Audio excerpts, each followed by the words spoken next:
दोस्तों, मदन एक ऑटो चालक है। वह अपना ऑटो चलाया करता है और उसी से अपना गुजारा किया करता है। तभी एक दिन अचानक से उसे ट्रैफिक पुलिस रोक लेती है और कहती है कि तुमने ट्रैफिक नियमों का उल्लंघन किया है, तुम्हें जुर्माना भरना पड़ेगा। मदन कहता है कि मैंने कौन से ट्रैफिक नियमों का उल्लंघन किया है, मुझे जरा बताएंगे। तो उसके बाद पुलिस वाले कहते हैं कि या तो जुर्माना भर वरना तुम्हें हमारे साथ थाने में चलना पड़ेगा। अब मदन जैसे उस थाने का नाम सुनता है तो उनसे कहता है कि मैं जुर्माना नहीं भरूंगा, मुझे उस थाने के अंदर ही ले चलो, क्योंकि उस थाने के अंदर उसकी पत्नी, जिसका नाम था कविता, 2 दिन पहले उस थाने के अंदर उसकी पोस्टिंग हुई थी और मदन ने अपनी पत्नी को ऑटो चलाकर पढ़ा लिखाकर इस काबिल बनाया था, तो उसे विश्वास था कि उसकी पत्नी उसकी मदद करेगी और पूछेगी कि कौन से ट्रैफिक नियमों का उल्लंघन किया है। इसके बाद मदन बेखौफ होकर उस थाने के अंदर चला जाता है। वहां पर जाने के बाद एक कुर्सी पर उसको बैठा दिया जाता है। इधर जो डीएसपी मैडम थी वह फोन पर किसी से कहने लग रही थी कि इस तरह से जानकारी निकालने की कोशिश मत करो, किसी को जरा सा पद क्या मिल गया, तुम लोग सब जगह पर ऐसे ही यूज करने लगे मेरे नाम को, आइंदा मुझसे ऐसी उम्मीद मत रखना। इस तरह की फटकार वह फोन से किसी को लगा रही थी। उसके बाद डीएसपी मैडम वहां पर आती हैं और कांस्टेबल से पूछती हैं कि इसको क्यों पकड़ कर लाए हो। उसके बाद कांस्टेबल बताता है कि इसने ट्रैफिक नियमों का उल्लंघन किया है और यह जुर्माना देने से मना कर रहा है। अब इसके बाद मदन आशा भरी निगाहों से अपनी पत्नी की तरफ मुस्कुराकर देख रहा था, लेकिन तभी उसकी पत्नी कहती है कि अगर यह जुर्माना नहीं दे रहा है तो इसका ऑटो जब्त कर लो, इसको यहां से भगा दो। इस बात को मदन जैसे ही अपनी पत्नी के मुंह से सुनता है तो एकदम हैरान और परेशान सा हो जाता है, क्योंकि उसकी पत्नी को उसने ऑटो चलाकर पढ़ा लिखाकर इस लायक बनाया था और उसकी पत्नी ने आज उस ऑटो को ही बंद करने के लिए बोल दिया था, जिस ऑटो की वजह से वह डीएसपी बनी थी। अब इसके बाद मदन मायूस हो जाता है और कविता की तरफ सूखी सी आंखों से देखने लगता है। उसके बाद उसकी पत्नी हवलदार से कहती है कि जल्द से जल्द इसे यहां से निकालो और इसके ऑटो को जब्त कर लो, कल आकर यह कोर्ट से छुड़ा लेगा। अब मदन इसके बाद उस थाने से भारी कदमों के साथ, उसकी आंखों में आंसू थे, चेहरे पर मायूसी थी, धीरे धीरे चलकर अपने घर की तरफ जाने लगता है। वह रास्ते में सोचता हुआ जाता है कि जिस दिन कविता को मैंने पढ़ाना लिखाना चालू किया था तो उस दिन तो यह बड़ा कहा करती थी कि इतने में किसी अच्छी सी पोस्ट को हासिल ना करूं, उतने दिन ही तो मेहनत कर लो, उसके बाद तुम्हें मेहनत करने की कोई जरूरत नहीं है। मदन के घर में मदन की पत्नी, उनका एक लड़का है जिसकी उम्र 6 साल है, एक मदन की मां है जो काफी ज्यादा बुजुर्ग हो चली है। अब भारी कदमों के साथ इन सभी बातों के बारे में सोचता हुआ अपने घर पहुंचता है और वहां जाकर अपनी मां को पूरी बात के बारे में बताता है।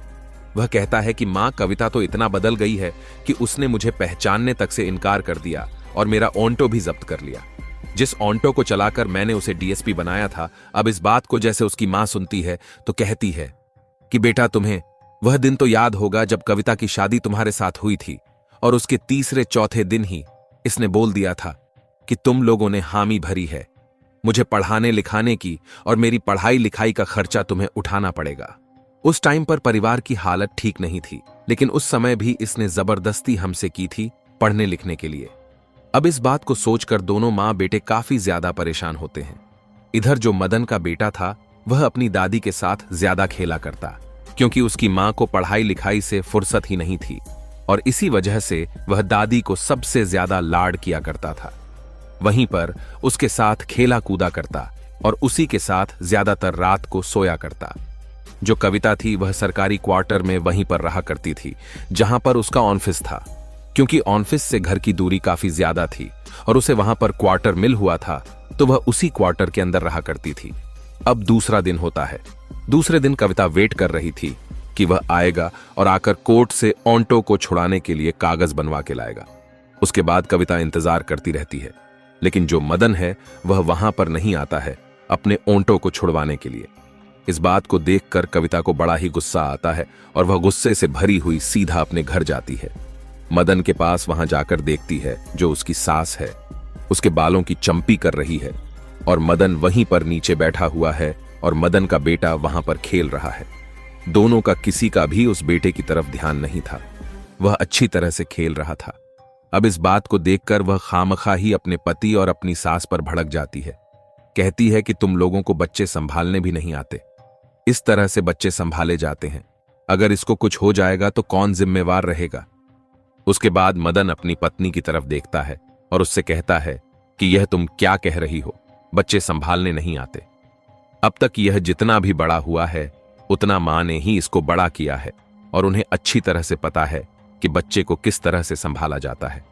तुम इसके बारे में ना ही बोलो तो ही अच्छा है। अब जैसे ही मदन के मुंह से यह बात कविता सुनती है तो एकदम से उस पर भड़क जाती है और कहती है कि तुम ऑन्टो को लेने के लिए क्यों नहीं आए?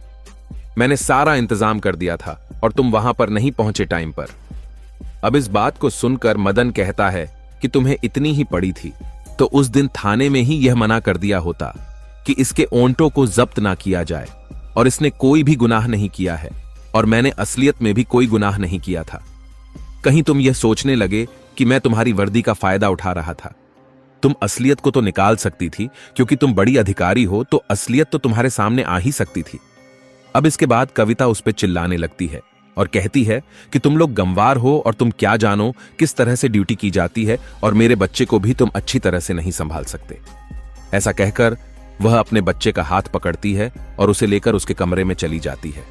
वहां से उसके बच्चे के सारे सामान को पैक करती है और जाते हुए कहती है कि मुझे अब तुम जैसे गंवारों के साथ नहीं रहना, और मैं कहां तक अपनी बुद्धि को खराब करूंगी। तुम लोगों से जबान लड़ाकर तुम लोग तो इसी तरह से जबान लड़ाने के लिए यहां पर बैठे हो। मदन कहता है कि ठीक है, अगर तुम्हें यह अच्छा लगता है तो वैसा ही करो। लेकिन उसका जो बेटा था 6 साल का, वह बार बार अपनी दादी की तरफ उंगली कर रहा था और कह रहा था कि दादी मुझे मम्मी के साथ नहीं जाना, मुझे पापा और तुम्हारे साथ ही रहना है, क्योंकि जो कविता थी उसने कभी भी अपने बच्चे को लाड प्यार से नहीं रखा था। वह तो केवल पढ़ाई की ओर ध्यान दिया करती थी। अब इसके बाद कविता उसका हाथ पकड़कर और उसकी तरफ गुर्राते हुए उसको अपने साथ उसी क्वार्टर पर ले जाती है जहां पर वह रहा करती है। अब इसके बाद कविता लड़ाई करके वहां से चली गई थी। अब जैसे ही यह बात कविता के माता पिता को पता चलती है तो वह लोग कविता को बहुत खरी खोटी सुनाते हैं, और कविता जो कि अपनी वर्दी के घमंड में थी वह कहती है कि मुझसे कोई भी नाता रखने की तुम्हें जरूरत नहीं है। अब इस बात को सुनकर जो उसके माँ बाप है वह भी उससे बात करना बिल्कुल बंद कर देते हैं। इधर जो उसका भाई था वह भी कहता है कि बहन ये अच्छी बात नहीं है, लेकिन वर्दी के घमंड में वह उसको भी उल्टा सीधा सुना देती है। धीरे धीरे ऐसे ही समय बीतता है। जो कविता है वह अपने बच्चे को घर पर रखा करती है और एक फुल टाइम मेड उसने रख रखी थी बच्चे की देखभाल करने के लिए। तभी एक दिन के समय जो उसकी मेड थी वह बच्चे को लेकर मार्केट आई हुई थी, और इधर उस लड़के की दादी भी वहां पर आई हुई थी कुछ सामान को खरीदने के लिए। और जैसे ही वह 6 साल का बच्चा अपनी दादी को देखता है तो अपनी मेड के पास से हटकर सीधा अपनी दादी को जाकर लिपट जाता है। इधर मेड जैसे ही देखती है कि बच्चा कहां गया तो वह उसे इधर उधर ढूंढने लगती है। वह दादी के पास आता है, उसकी आंखों में आंसू थे और कहता है कि दादी मुझे तुम्हारे साथ रहना है, मुझे मम्मी के पास नहीं रहना। मम्मी तो एक गंदे से अंकल के साथ रहती है और वह लोग मुझे कभी कभी पीट भी दिया करते हैं। अब जैसे इस बात को उसकी दादी सुनती है तो वह कहती है कि बेटा तुम क्या कह रहे हो, मम्मी किस गंदे अंकल के साथ रहती है।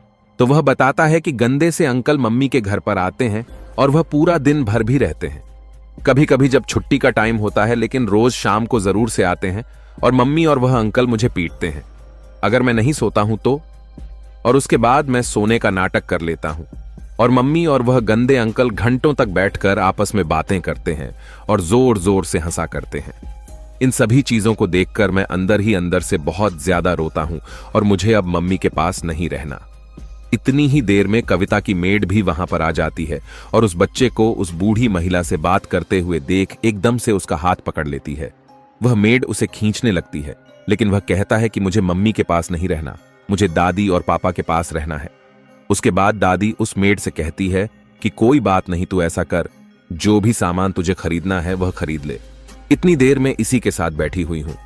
अब इसके बाद दादी का भी बहुत ज्यादा मन था कि वह अपने पोते को अपने साथ ले जाए, लेकिन वह मजबूर थी क्योंकि उस मेड ने उससे कहा था कि मेरी मालकिन ने मुझे सख्त हिदायत दी है कि यह बच्चा उनके पास नहीं जाना चाहिए। अब इस बात को सुनकर वह अपने पोते को समझाती है, कहती है कि बेटा कोई बात नहीं, तुझे अभी अपनी मम्मी के पास ही रहना पड़ेगा और हम लोग किसी दिन आएंगे और तुझे अपने साथ ले जाएंगे। ऐसा कहकर वह उस लड़के को समझाकर उस मेड के साथ भेज देती है और उसके बाद वह अपने घर आ जाती है। उनके दिमाग में यही बातें चल रही थीं जो उस छोटे से बच्चे ने उन्हें बताई थीं कि उसके बेटे की बहू इस तरह का कृत्य भी कर रही है। अब यह बात आकर वह अपने बेटे को बताना तो नहीं चाहती थी, लेकिन मजबूरन उसे बताना पड़ता है। वह अपने बेटे को पूरी कहानी के बारे में बताती है। कहती है कि पोता मिला था और वह ऐसे कह रहा था कि कोई गंदे अंकल है, वह उसे पीटा करते हैं। उसके बाद एक दिन छुट्टी का दिन था और छुट्टी के दिन बिना बताए जो मदन है अपनी मां के साथ अपनी पत्नी के सरकारी आवास पर पहुंच जाता है। वहां जाने के बाद जैसे ही डोरबेल बजाता है तो अंदर से कविता निकलती है, जो कि अभी नींद में ही थी, और उसने जैसे ही दरवाजा खोला तो एकदम से सकपका जाती है। वह एकदम से कहती है कि तुम लोग यहां पर क्या कर रहे हो। अब उसकी इस बात को जैसे ही मदन और उसकी मां सुनते हैं तो मदन की मां कहती है कि तुम मां बेटे से हम मां बेटे मिलने आ गए, क्यों हमने कोई गलत किया।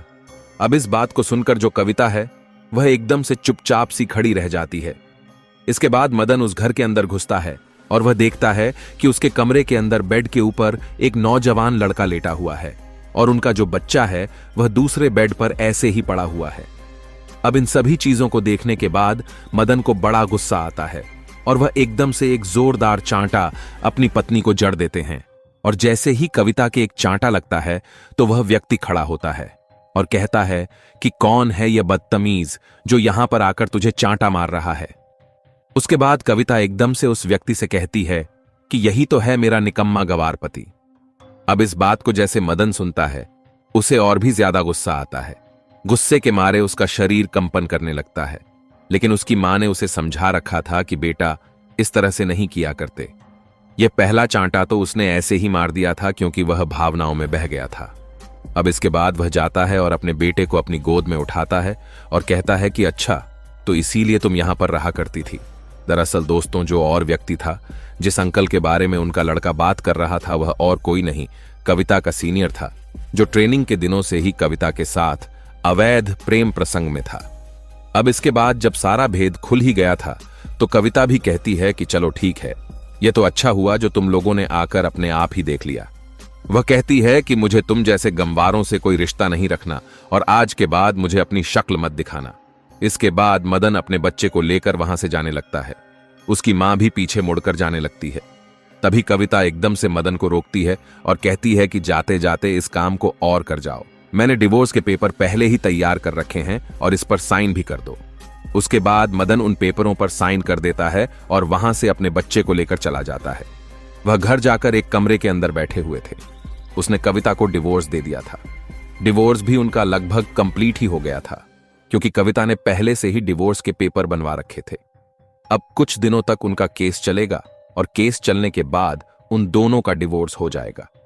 अब मदन घर के अंदर बैठा है। उधर उसकी मां बैठी हुई है और वह सोच रही है कि किस तरह से बेटे की गृहस्थी को अच्छी तरह से चलाया जाए। अब उसके बाद मदन की मां पुरानी संदूक को खोलने लगती है और उसमें ढूंढने लगती है कि शायद ऐसा कुछ मिल जाए जिससे फिलहाल कुछ थोड़ा बहुत काम करने के लिए हमें मदद मिल सके। ढूंढते ढूंढते संदूक के सबसे नीचे उसे एक पेपर मिलता है, एक जमीन का। उसके बाद में उस पेपर को मदन को दिखाते हुए कहती है कि बेटा देखो ये क्या चीज है। उसके बाद में उसका बेटा उस पेपर को पढ़ता है और उस जगह के बारे में जब पता चलता है तो वह जमीन कई करोड़ रुपए की थी। अब जैसे ही वह जमीन के बारे में उन्हें पता चलता है तो वह लोग उस जमीन को बेचते हैं और उससे करोड़ों रुपए उनको मिल जाते हैं। अब करोड़ों रुपए उनके पास आ गए थे। अच्छा सा घर बनाते हैं और जो मदन था, मदन पढ़ने में काफी ज्यादा होशियार था, लेकिन अपनी पत्नी की पढ़ाई के लिए उसने अपनी पढ़ाई को दांव पर लगा दिया था। पत्नी की पढ़ाई करवाने के लिए उसने अपनी पढ़ाई को छोड़ दिया था और वह ऑन्टो चलाकर अपने घर का भरण पोषण किया करता है और अपनी पत्नी को ही पढ़ाया लिखाया करता था। तो वह फैसला करता है कि मैं भी अच्छी तरह से पढ़ाई लिखाई करूंगा और मैं दोबारा से एक अच्छे से मुकाम को हासिल करूंगा। इसके बाद मदन अपनी पढ़ाई को दोबारा से चालू कर लेता है। इधर उसकी जो मां थी वह भी घर के अंदर ही अचार और पापड़ बनाने का बिजनेस चालू कर लेती है और जो उसके पोते की मेड थी जिसको उसकी पत्नी कविता ने रख रखा था, उसे मेड को बुलाकर उस घर के अंदर उस बिजनेस को अच्छी तरह से चलाने लगती है। धीरे धीरे वह लोग मेहनत करते हैं और मेहनत करते हैं। उनका बिजनेस अच्छी तरह से चलने लगता है। पैसे भी उनके पास अच्छे खासे थे। उनका बिजनेस भी चलने लगा था। तो अब मदन को कोई भी प्रॉब्लम नहीं होती है, उसे कमाने की भी कोई दिक्कत नहीं है और वह अच्छी तरह से अपनी पढ़ाई पर फोकस करता है। फोकस करने के बाद लगभग 2 साल के बाद उसका सिलेक्शन एसपी के पद पर हो जाता है। अब जैसे ही वह एसपी बना था तो खबरों में उसका ही नाम चला करता था। कोई कहता कि ऑन्टो वाला एसपी बन गया। उसने मेहनत की और कोई उसकी मां से आकर पूछा करता। बहुत सारे लोग इंटरव्यू लेने के लिए उनके घर पर आया करते और उसका अच्छी तरह से इंटरव्यू लिया करते थे। अब एसपी बनने के बाद उसी एरिया में अपनी पोस्टिंग करवा लेता है जहां पर उसकी पत्नी की पोस्टिंग थी और वहीं पर रहकर अपनी ड्यूटी को करने लगता है। इधर जो उसकी पत्नी थी वह अपने सीनियर अधिकारी से अवैध प्रेम प्रसंग में थी और सीनियर अधिकारी ने उसका एक वीडियो बना लिया था रिश्वत लेते हुए और अब उसको बहुत ही ज्यादा टॉर्चर किया करता, बहुत ही ज्यादा परेशान किया करता। और उसको याद आती है अपने उस पति की जो कभी ऑन्टो चलाकर उसकी पढ़ाई लिखाई का खर्चा निकाला करता था। लेकिन अब वह करे भी तो क्या करे, क्योंकि उसने अपने पति को पहले ही तलाक दे दिया था। धीरे धीरे समय बीतता है और समय बीतने के साथ साथ जो कविता थी उसकी हालत बहुत ही ज्यादा खराब हो जाती है। जिस व्यक्ति के चुंगल में फंसी हुई थी उसने शादी पहले ही कर रखी थी और उसके 2 बच्चे थे और यह बात जैसे कविता को पता चलती है तो वह कुछ कह पाती। इससे पहले वह उसे धमकी दे देता है कि मैंने तुम्हारा वीडियो बना रखा है, अगर तुमने मुझसे कुछ कहा तो तुम्हारी पोस्ट भी जाएगी और साथ ही साथ दुनिया में मुंह दिखाने लायक नहीं रहोगी। अब इस डर के कारण कविता उससे कुछ नहीं कहती है। वह खाना पीना छोड़ देती है, अच्छे कपड़े पहनना छोड़ देती है और उस व्यक्ति ने उसे फोन रखने से भी मना किया था। अब उनके थाने में, जिस थाने में कविता नियुक्त थी, उस थाने में एसपी साहब के स्वागत के लिए पार्टी रखी जानी थी और उसमें कविता से भी कहा जाता है। उसकी राय मांगी जाती है तो कविता हामी भर लेती है, कहती है कि ठीक है, आप ऐसा करो, पार्टी दे देना, अच्छी बात रहेगी। उसके बाद दूसरे दिन पार्टी का आयोजन किया जाता है और पार्टी में एक स्टेज बनाया गया था। उस स्टेज पर 2 शब्द कहने के लिए कविता को बुलाया जाता है, लेकिन कविता मायूसी जैसी उस स्टेज के ऊपर चढ़ती है तो एकदम से उसे चक्कर आ जाते हैं और वह बेहोश होकर गिर जाती है। उसके बाद कविता को उठाकर हॉस्पिटल पहुंचाया जाता है। अब मदन देखता है कि यह वही कविता है जो कुछ दिन पहले इतने घमंड में रहा करती थी।